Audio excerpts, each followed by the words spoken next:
On rentre dans le vif du sujet si vous voulez bien. Donc pourquoi aujourd'hui investir dans l'immobilier d'entreprise? Donc l'immobilier d'entreprise, c'est un outil de gestion du patrimoine. C'est une façon de se constituer un patrimoine aujourd'hui, d'acquérir donc cet immobilier. Donc ça devient un actif de son patrimoine. C'est un moyen de le diversifier, son patrimoine. On a des placements en banque, on possède sa maison d'habitation. Aujourd'hui, on peut envisager donc d'acquérir son immobilier d'entreprise de façon à diversifier son patrimoine et je dirais éviter que tous les risques portent sur un même bien. Et puis c'est aussi derrière un objectif de transmission. À partir du moment où on se constitue un patrimoine, derrière l'objectif à un moment donné, c'est de transmettre son patrimoine à ses enfants notamment. Et puis c'est aussi un complément de revenu. Acquérir de l'immobilier professionnel, donc derrière il va y avoir un loyer, on va louer en fait cet immobilier professionnel, alors parfois à sa propre société d'exploitation souvent, donc ça va être un complément de revenu d'activité, et puis une fois je dirais qu'on partira à la retraite, ça sera un complément de pension de retraite. Alors là, vous retrouvez donc un certain nombre d'avantages, il y en a d'autres. Encore une fois, pourquoi acquérir ces locaux professionnels? Alors, une meilleure rentabilité, c'est vrai qu'on constate aujourd'hui que la rentabilité est plus importante que dans l'immobilier locatif d'habitation. Une liquidité d'investissement. Aujourd'hui, quand on a la chance de pouvoir acquérir un bien professionnel de qualité, derrière, normalement, on n'a pas trop de problèmes pour le revendre, si l'objectif est à un moment donné de le revendre. Donc, d'où la liquidité de l'investissement. Un risque moindre de défaillance du locataire. Aujourd'hui, il y a moins d'impayés dans le cadre de la location de locaux professionnels par rapport à la location de locaux d'habitation. On l'a dit juste avant, c'est un outil de diversification de son patrimoine, donc on mutualise les risques. Ça, à partir du moment où on entretient de façon régulière son bien a plutôt tendance à prendre de la valeur. Donc ça, c'est un facteur de revalorisation du bien et de son patrimoine. Et puis, c'est une optimisation fiscale par l'effet de levier de crédit. Voilà, ça permet en fait de déduire en fait les charges et les intérêts d'emprunt, donc de créer du déficit foncier. Voilà. Donc ça, j'ai voulu vous rappeler les quelques avantages pour introduire mes propos sur pourquoi aujourd'hui procéder à l'acquisition de ces locaux professionnels. Alors, comment les acquérir, ces locaux professionnels? On peut imaginer tout simplement les acquérir à titre personnel. Donc à titre personnel, à un ou plusieurs. Dans ces cas-là, on les acquiert en direct. Donc on se dit que finalement, c'est peut-être la solution la plus simple. Il y a une acquisition seule ou en indivision. Donc il n'y a pas de formalisme vraiment lourd à anticiper. Par contre, c'est vrai que ça peut être vite contraignant. En fait, il faut s'assurer avec qui on acquiert le bien. C'est-à-dire qu'il faut bien s'entendre avec la personne parce qu'on peut vite se retrouver dans une situation de blocage liée à l'indivision. C'est-à-dire qu'à un moment donné, si on est deux à acquérir le bien, les décisions se prennent à deux. Si à un moment donné, on n'est plus d'accord, ça peut poser problème et on peut se retrouver dans une situation difficile. On peut imaginer que le bien professionnel soit acquis par la société d'exploitation, qui derrière va l'occuper pour exercer son activité professionnelle.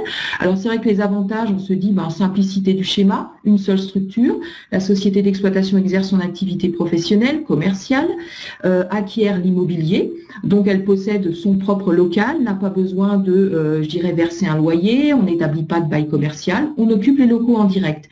Et puis, ça peut faciliter aussi le financement. Si peu ou pas d'apport personnel, à ce moment-là, on peut se servir, par exemple, d'avance en concurrent de la société d'exploitation pour financer tout ou partie du bien. Les inconvénients, on retrouve un petit peu ce qu'on a dit tout à l'heure, c'est une prise de risque sur l'ensemble du patrimoine professionnel, la société d'exploitation plus l'immobilier. Voilà.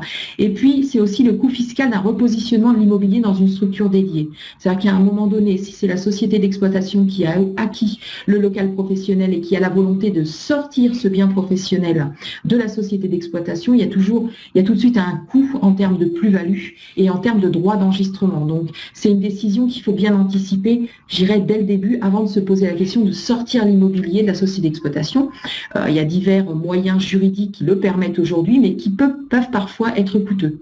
Alors par une société civile, c'est ce qu'on retrouve, le plus souvent, mais parce qu'il y a un réel avantage à constituer une société civile aujourd'hui pour acquérir son immobilier professionnel, ça permet, ça rejoint un petit peu les arguments qu'on vient de développer ensemble, c'est-à-dire que ça permet d'isoler son patrimoine immobilier par rapport à l'activité professionnelle. Donc là, en termes de risque, ça présente un avantage. Ça évite les blocages de l'indivision.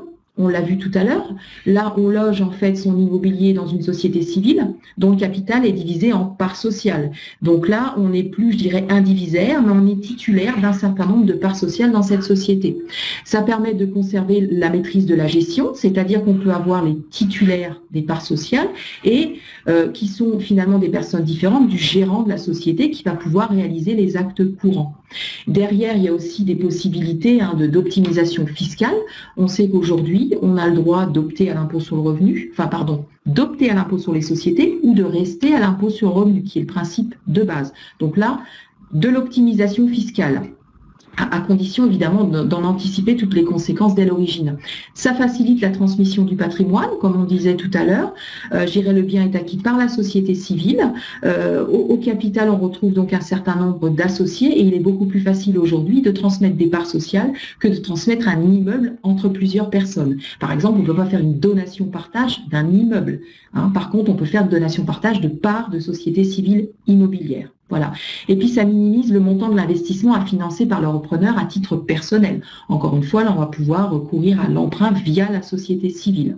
Le petit inconvénient de la société civile, vous le connaissez, ça reste la responsabilité indéfinie et solidaire des associés. Donc, on le voit, il y a quand même un intérêt réel à aujourd'hui passer via la société civile immobilière pour acquérir donc son immobilier d'entreprise. Alors derrière, la question qui se pose, c'est quel régime fiscal pour la société civile? L'impôt sur le revenu, je reste à l'impôt sur le revenu ou j'opte pour l'impôt sur les sociétés. Donc rapidement, je vous propose à travers 2-3 tableaux d'appréhender un petit peu les avantages et inconvénients d'un régime par rapport à l'autre. Donc les fonciers, donc nous sommes à l'impôt sur le revenu et dans la colonne de droite, vous avez donc le cas de la société qui opte à l'impôt sur les sociétés. Donc, déduction des frais d'achat de l'immeuble. Donc ça reste tout à fait possible quand la société civile est à l'impôt sur les sociétés. Par contre, quand vous êtes au revenu foncier, vous allez donc percevoir des loyers et ces loyers vont être imposés donc dans le patrimoine imposés dans le patrimoine de la personne physique. Et là, donc, vous n'avez pas la possibilité à l'impôt sur le revenu de déduire les frais d'achat de l'immeuble. Ce qui va être possible quand on est à l'IS et quand on va calculer en fait le résultat soumis à l'impôt sur les sociétés. On peut amortir l'immeuble quand on est à l'impôt sur les sociétés, ce qui n'est pas le cas quand on est au revenu foncier. La déduction des intérêts de compte courant d'associés, on peut tout à fait aujourd'hui donc réaliser des apports en compte courant quand on est associé de la société. Donc il faut savoir que dans les deux cas, dans certaines limites, on peut déduire les intérêts d'emprunt. Au niveau des obligations comptables, alors c'est certes, elles sont plus contraignantes quand on est à l'impôt sur les sociétés et beaucoup moins contraignantes. Il n'y a pas d'obligation, je dirais, comptable de tenir une comptabilité quand on est au revenu foncier. Cotisation sociale des gérants non rémunérés. Dans le cadre des sociétés commerciales, si aujourd'hui vous êtes gérant majoritaire notamment d'une société non rémunérée, vous allez quand même payer des cotisations sociales. Ce n'est pas le cas dans le cadre des sociétés civiles immobilières.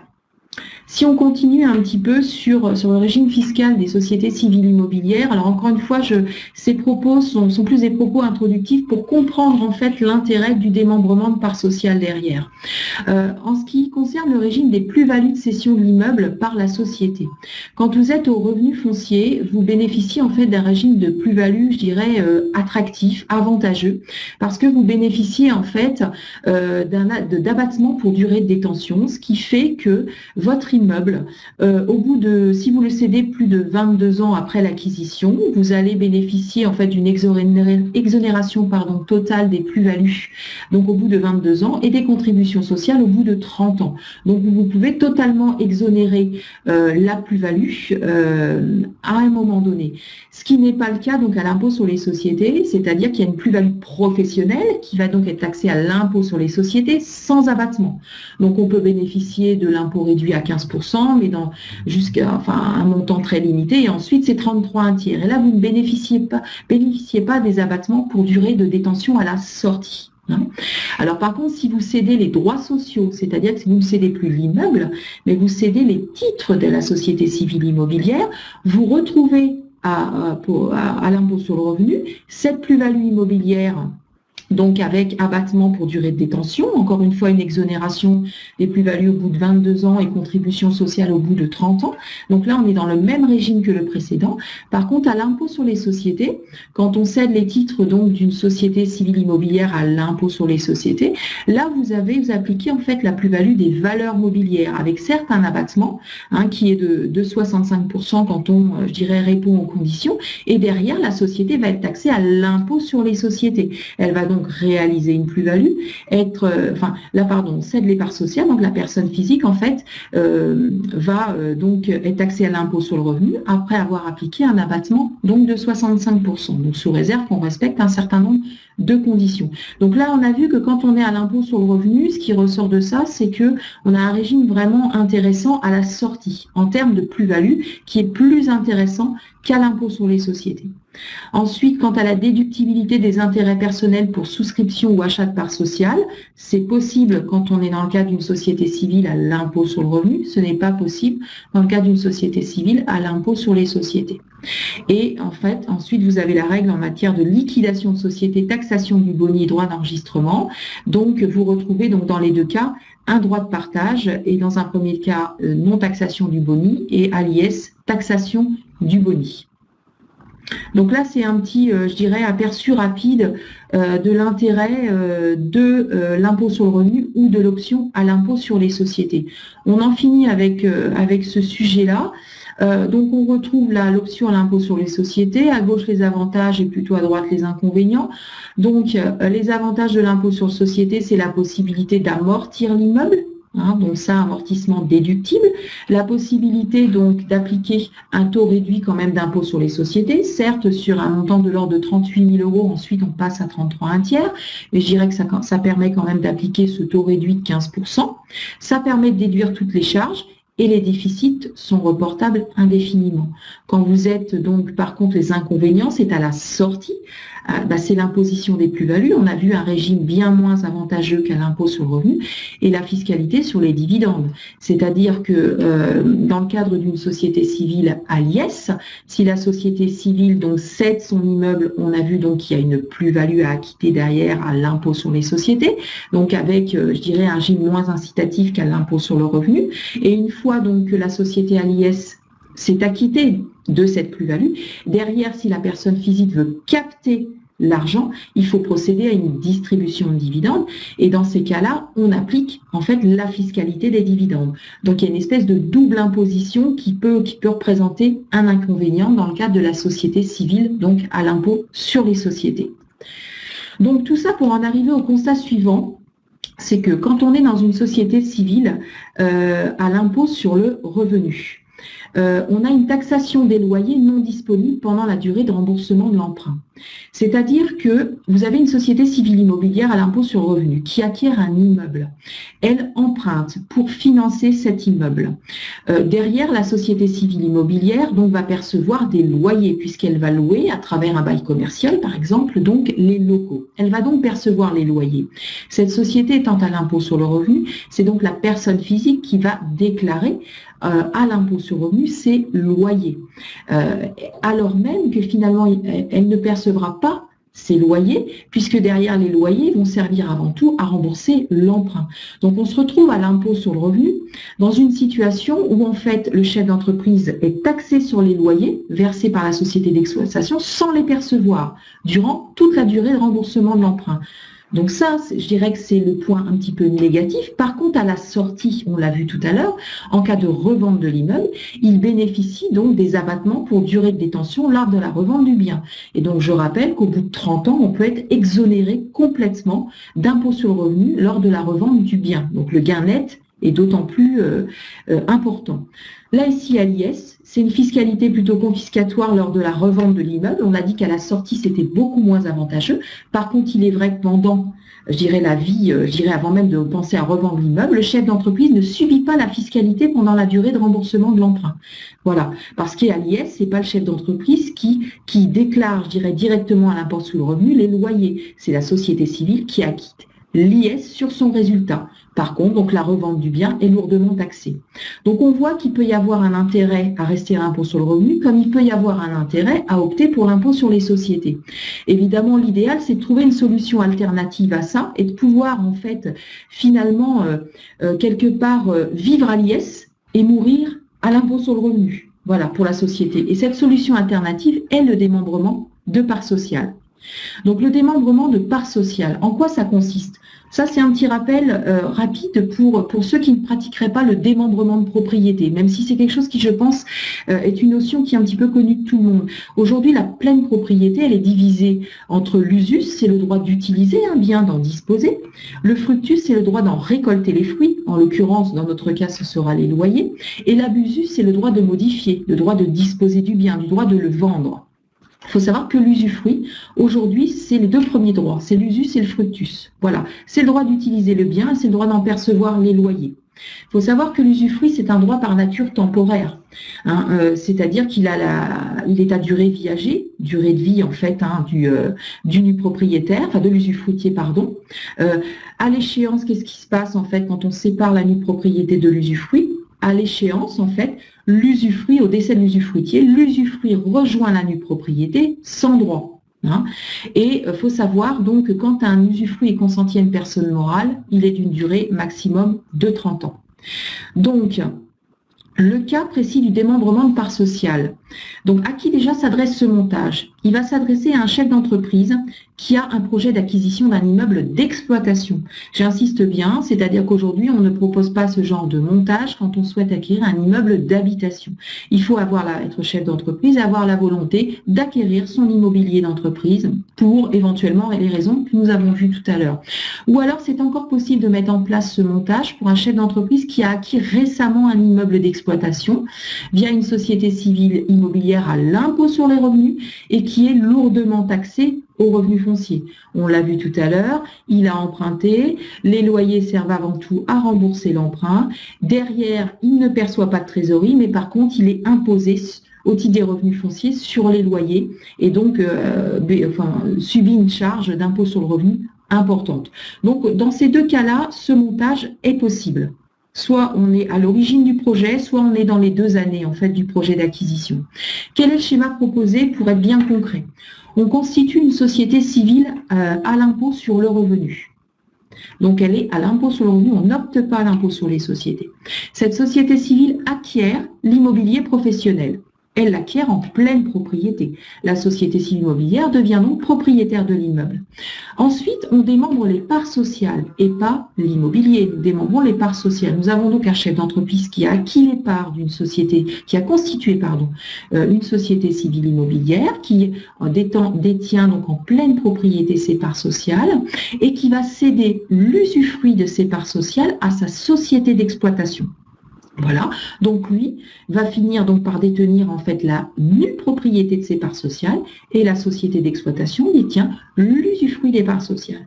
Et nous avons donc la société d'exploitation qui tout naturellement est titulaire d'un bail commercial, disons un bail commercial, et qui verse un loyer à la société civile immobilière. Je dirais que nous sommes finalement dans un cas assez classique, une société d'exploitation, une société civile immobilière qui détient l'immobilier, sauf que, ce qui est peut-être un petit peu moins classique, c'est que les parts sociales sont démembrées, que donc la société d'exploitation détient l'usufruit de ces parts sociales. Voilà.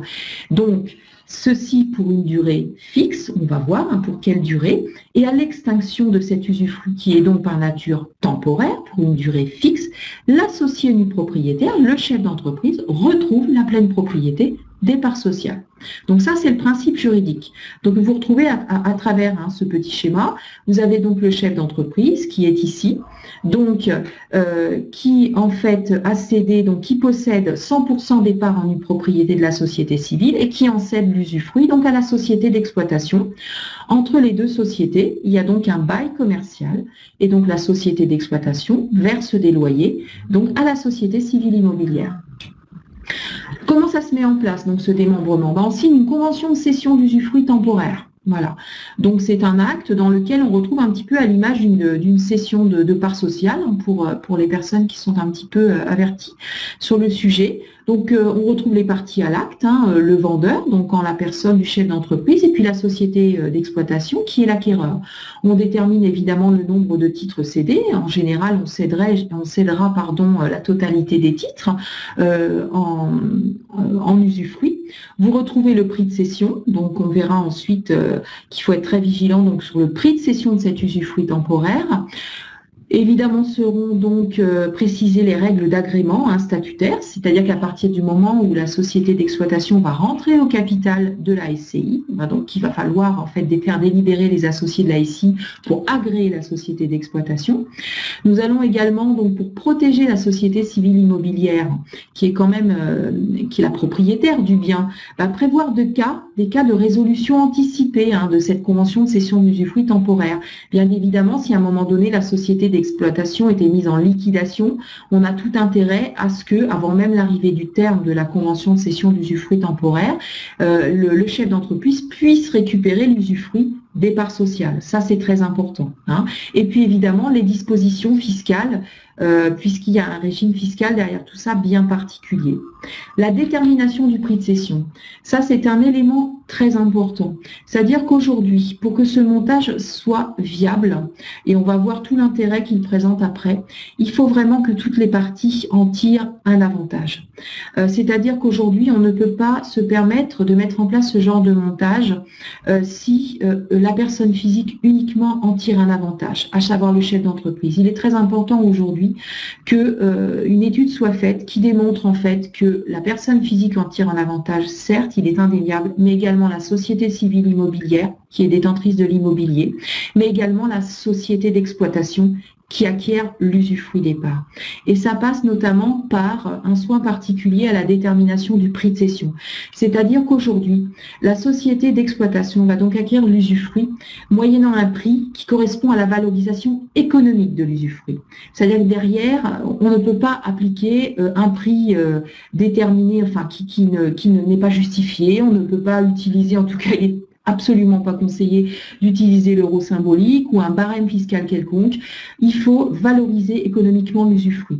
En fait, cette valeur correspond à la valeur nette actualisée du flux de trésorerie net d'IS qui remonte à la société d'exploitation. C'est la méthode des cash flows. C'est-à-dire qu'aujourd'hui, on va baser sur ce prix, en fait, sur le montant de la trésorerie qui net reviendra à la société d'exploitation. Voilà.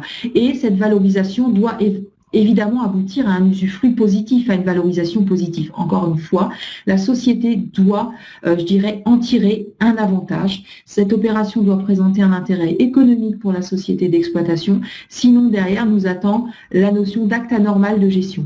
Donc ça, c'est vraiment quelque chose qu'on veut totalement, évidemment, éviter. C'est pour ça qu'encore une fois, ce montage ne sera pas quelque chose d'automatique, mais ça mérite en tout cas amplement qu'on se pose la question et qu'on en étudie la possibilité. Alors, les variables d'ajustement, ça va être la durée de l'usufruit, ça va être les apports de fonds personnels par le dirigeant, la durée de l'emprunt, le montant de l'emprunt. Donc, il y a tout un calcul à faire de valorisation économique de cet usufruit pour déterminer donc ce que sera le prix de cession, et donc le prix que va acquitter la société d'exploitation pour acquérir en fait l'usufruit de ses parts. Là, il y a une fiscalité. Donc, on est toujours dans la mise en place du démembrement. La fiscalité de la cession donc à la charge du cédant. Donc, la personne physique va céder l'usufruit de ses parts. Et là, il y a un article du Code général des impôts qui régit en fait la fiscalité de cette cession, c'est-à-dire que la personne physique, le chef d'entreprise, va soumettre à l'impôt sur le revenu le produit de la cession à titre onéreux de l'usufruit. Voilà, il va payer l'impôt sur le revenu. Il faut savoir que cette valeur d'usufruit va normalement ne pas être très très élevée puisque on va valoriser l'usufruit des parts. Comme la société civile a emprunté, il y a donc un passif en face et donc on va avoir une valeur d'usufruit qui ne va pas être très élevée. Mais bon, il faut savoir quand même qu'il y aura une petite charge d'impôt là pour le vendeur, donc qui soumettra le produit de cession, le prix de cession à l'impôt sur le revenu. Et puis derrière, il va y avoir aussi un droit d'enregistrement, donc là toujours pour l'acquéreur, qui est soumis au droit proportionnel de 5% dans les conditions bien particulières de l'article 669 du Code général des impôts, c'est-à-dire que là encore l'usufruit donc constitué pour une durée fixe, est estimé à 23% de la valeur de la pleine propriété pour chaque période de 10 ans de la durée de l'usufruit. Donc là, une règle très particulière. Donc on détermine une valeur sur laquelle on va appliquer en fait ce droit proportionnel de 5%. Donc c'est ça, c'est un droit d'enregistrement qui est à la charge de la société d'exploitation. Donc une fois que nous avons donc mis en place ce démembrement, on a vu un petit peu les modalités juridiques, mais on se dit que finalement quel est l'intérêt? Parce que c'est bien ça qui est important. Je dirais que la mise en place n'est pas très compliquée. Alors pour la société d'exploitation, donc encore une fois je précise, elle doit vraiment en tirer un avantage économique, sinon c'est un modèle qui n'est pas viable et qui pourrait être remis en cause de toute façon par l'administration fiscale. Donc elle continue de verser des loyers à la SCI qui constitue pour elle une charge déductible.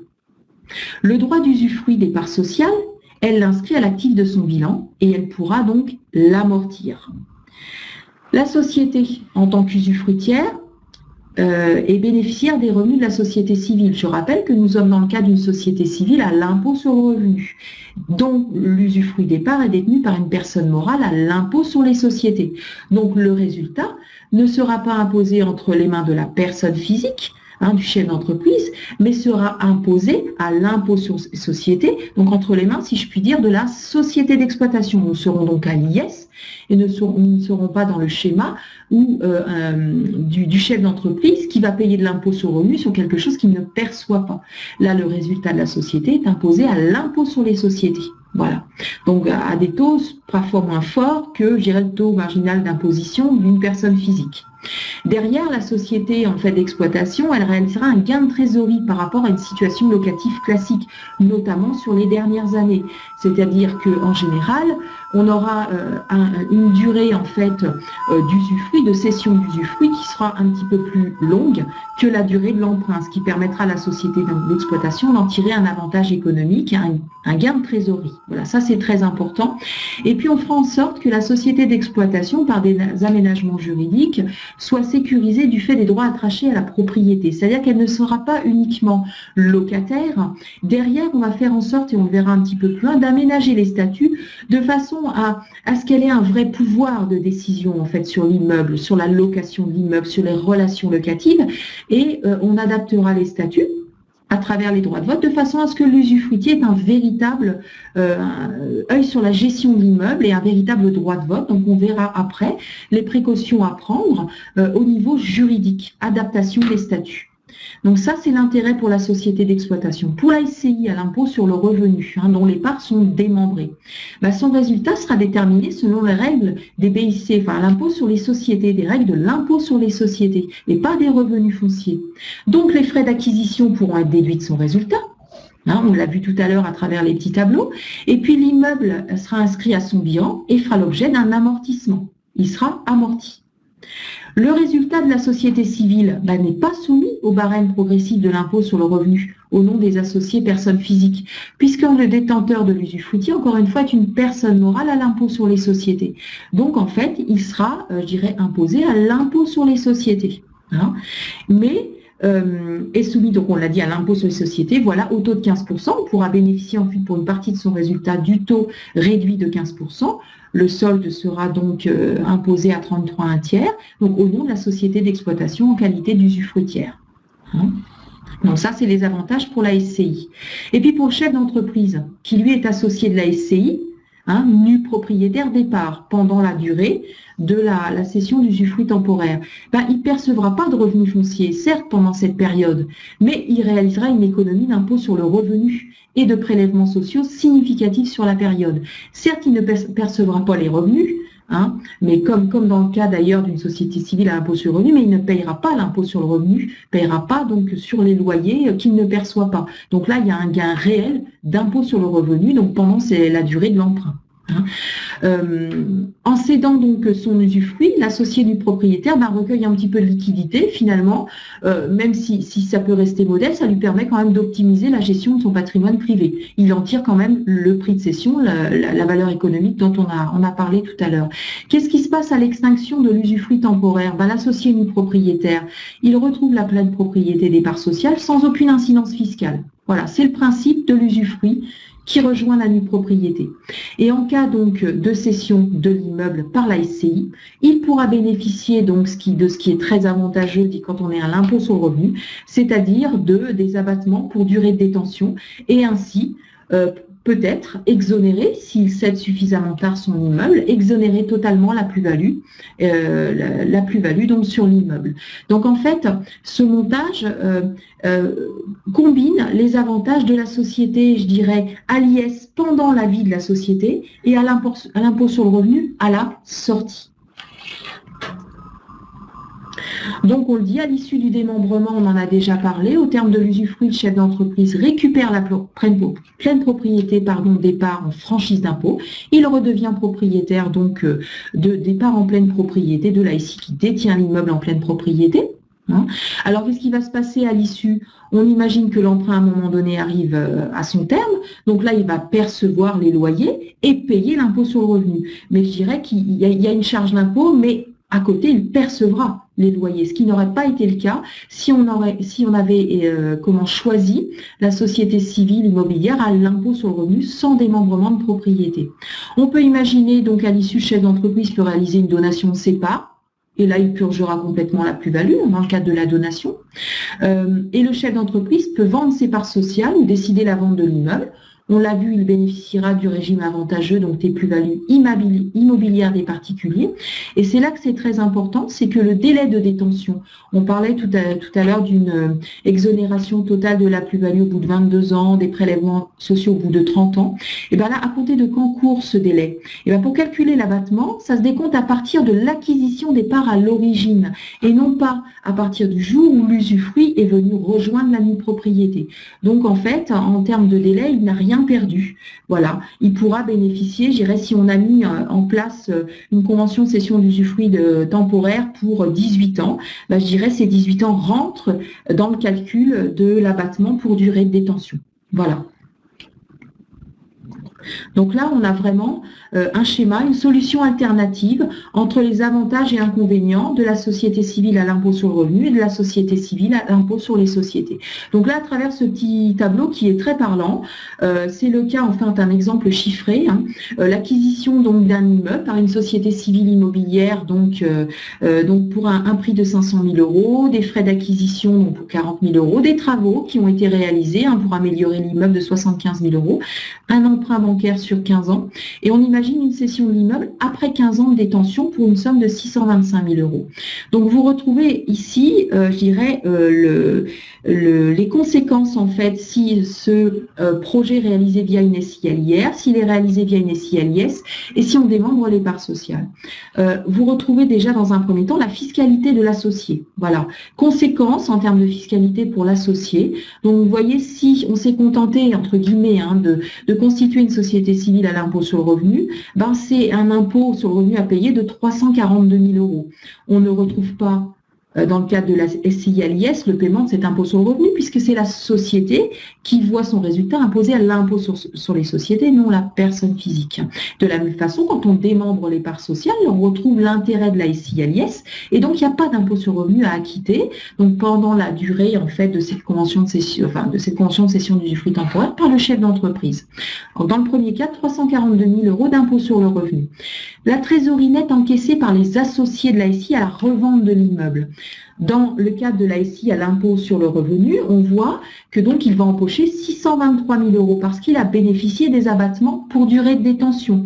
Et donc on se retrouve avec une plus-value très faible et donc en fait il se retrouve à percevoir 623 000 €. À l'IS, on l'a vu qu'il y a une double fiscalité, c'est-à-dire que là, la société civile à l'IS, elle va vendre l'immeuble, elle va payer donc l'impôt sur les sociétés sur la plus-value, sans bénéficier des abattements pour durée de détention. Et derrière, pour ressortir l'argent de la société civile à l'IS, on va se voir appliquer en fait la fiscalité sur les distributions de dividendes. Donc le gain net pour l'associé de la SCI est moindre. 371 000 €. Par contre, derrière, dans le cas du démembrement de parts sociales, donc là, on va retrouver en fait l'avantage de la société civile à l'impôt sur le revenu, cette fois-ci, à la revente.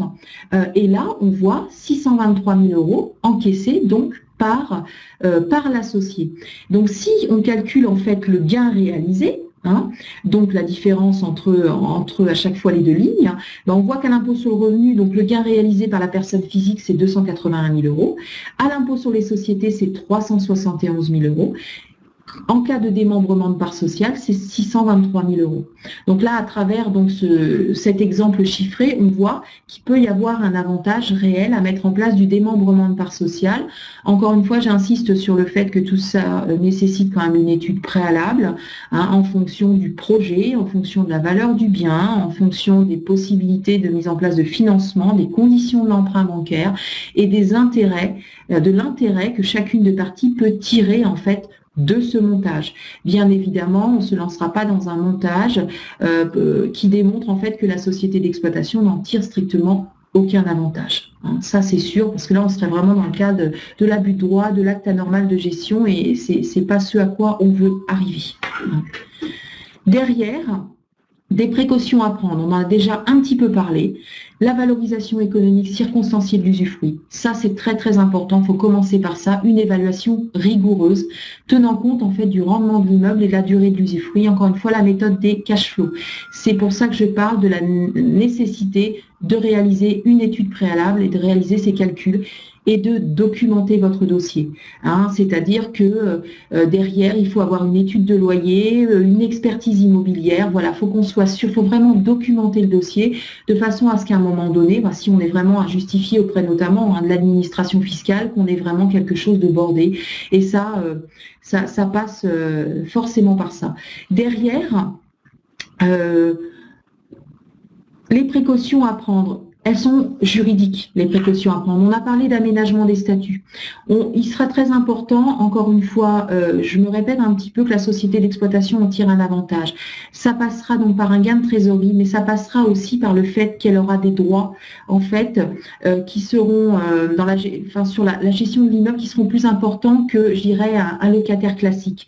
Et là, on va renforcer les droits politiques, les droits de vote de l'usufruitier. On va aménager les statuts. On va prévoir, bien évidemment, que l'usufruitier sera convoqué à toutes les assemblées générales de la SCI. On va lui permettre bien évidemment au minimum de voter l'affectation du résultat. Hein, c'est lui qui aura la maîtrise de l'affectation de ce résultat.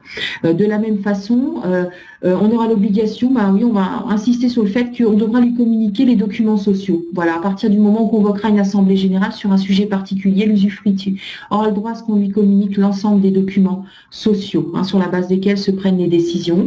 Il aura un avis consultatif, par exemple, sur les questions qui restent soumise au vote du nu propriétaire. Voilà. Et on lui donnera le droit de vote, par exemple, sur toutes les décisions qui concernent les relations locatives, la vente de l'immeuble, la réalisation de travaux. Il faut qu'à travers ces droits de vote, l'usufruitier ait une véritable quand même maîtrise sur l'immeuble. Ça constituera, ça nous aidera à montrer qu'il y a vraiment un réel avantage pour la société d'exploitation à réaliser en fait ce montage. Hein.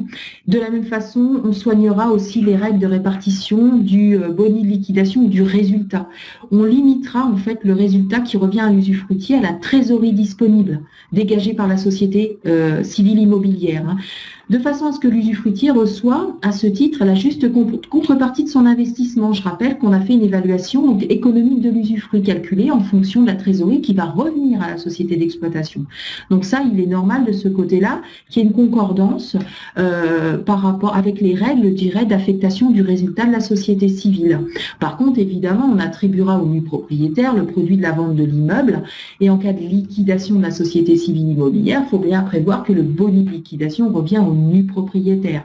Évidemment, ça reste essentiel. Pourquoi pas, on peut renforcer aussi les droits de la société d'exploitation en introduisant par exemple une promesse de bail à terme. Une fois que le bail sera arrivé à son expiration, 9 ans par exemple, qui est d'ores et déjà dès le début une promesse de renouvellement du bail au profit de la société d'exploitation pour lui assurer une pérennité dans les locaux. Voilà. Ça fait partie, je dirais, des aménagements à étudier encore une fois au cas par cas. Hein, ce ne sont que des possibilités à mettre en place pour renforcer en fait encore une fois l'avantage de ce montage pour la société d'exploitation. Parce que je crois qu'on l'a bien vu que pour la personne physique, il n'y a pas photo, ça présente un réel avantage, on l'a vu à travers le gain d'impôt sur le revenu, mais il faut que derrière la société d'exploitation en tire également un avantage. Voilà, donc tout ceci est un petit peu technique, certes, ça nécessite de se poser un petit peu, de bien évidemment réaliser une étude préalable, encore une fois, de ne pas en faire un schéma systématique.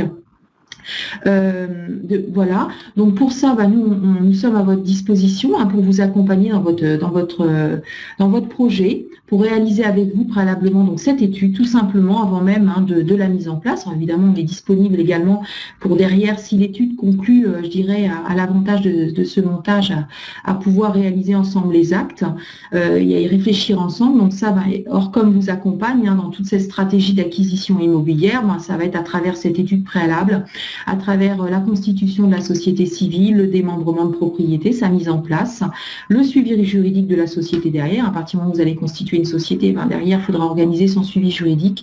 Nous rédigeons aussi évidemment les baux commerciaux. Ça, c'est un acte qu'il ne faut pas négliger, qui est compliqué à rédiger, à préparer. Donc voilà, on est à votre disposition, des sessions de titres, et puis tout le suivi comptable et déclaration fiscale, hein, attenante derrière, la fiscalité du dirigeant, bien évidemment. Donc le cabinet reste, voilà, à votre disposition.